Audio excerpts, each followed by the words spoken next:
Ayan, good morning guys. May meron tayong papachallenge kay Mrs. Sigurado kayang-kaya niya to. O, diba?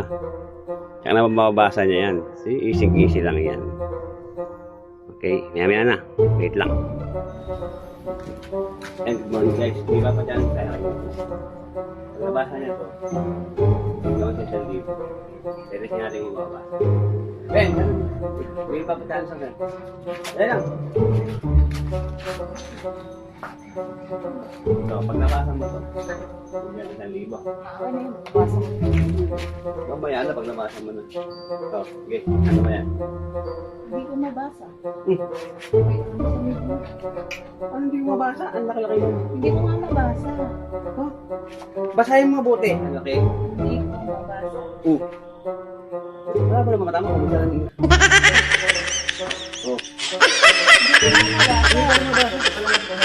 Hindi ko mabasa. Hindi ko mabasa. Ay, naku. Mag-aaral ka sa grade. Mag-aaral ka sa grade 1. Hindi ko mabasa.